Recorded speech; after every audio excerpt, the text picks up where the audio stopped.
எல்லோரும் நல்லா இருக்கீங்களா? இன்றைக்கி ஒரு பாசிப்பருப்பு பீக்கங்காய் சாம்பாருங்க.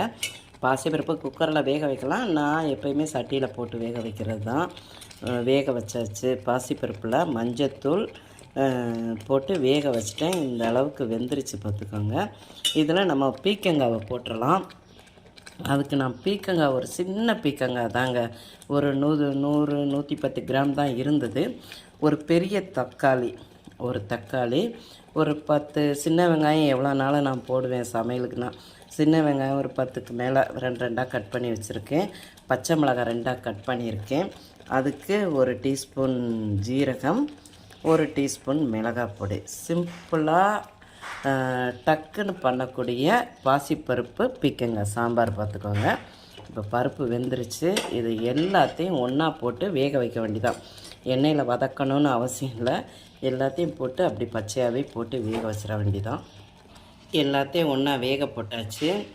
இதோட நான் ஒரு ஸ்பூன் ஜீரகம், காரத்துக்கு எவ்வளோ நாள் போட்டுக்கலாம். நான் 2 மிளகாய் போட்டிருக்கிறதுனால ஒரு டீஸ்பூன் மிளகாய் பொடி போட்டிருக்கேன். அவ்வளோதாங்க. சிம்பிளான ஒரு சாம்பார், செம டேஸ்ட்டாக இருக்கும். இதுக்கு தேவையான தண்ணியை விட்டு வேக வைக்க வேண்டியதான். எவ்வளோ தேவையோ அந்த அளவுக்கு நம்ம வச்சுக்கலாம் இந்த சாம்பாருக்கு. அடுத்து தாளிக்கிறது மட்டும்தான். தாளிக்கிறதும் நம்ம சிம்பிளாக தாளிக்கலாம். இந்த பாருங்கள், இந்த சாம்பார் செமையாக இருக்கும். இது நான் ஒரு 5 நிமிஷம், ஒரு 10 நிமிஷத்துக்குள்ளே இந்த காய் வெந்துடும். அதுக்கப்புறம் உங்களுக்கு காட்டுறாங்க. இப்போ தேவையான அளவு உப்பை போட்டுடலாம். போட்டு மூடி வச்சுருவோம். உப்பு போட்டு கரண்டி அப்படி வச்சு மூடி வைக்கணும். இல்லைன்னா பொங்கி வடியும் பாசிப்பருப்பு. அவ்வளோதாங்க.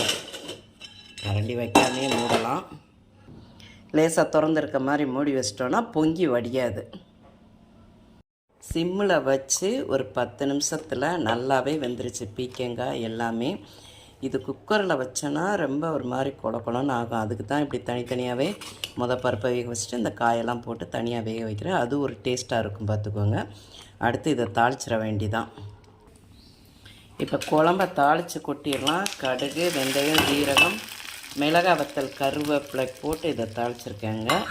அவ்வளோதான். இந்த சாம்பார் ரெடி ஆகிடுச்சு. மல்லித்தலை இருந்தால் 2 கிள்ளி போட்டுக்கலாம். இந்த சாம்பாருக்கு இட்லி தோசைக்கும் நல்லாயிருக்கும்.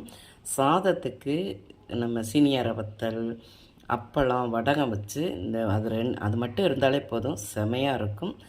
ஈஸியான ஒரு பாசிப்பருப்பு பீக்கங்காய் சாம்பார். சூப்பருங்க.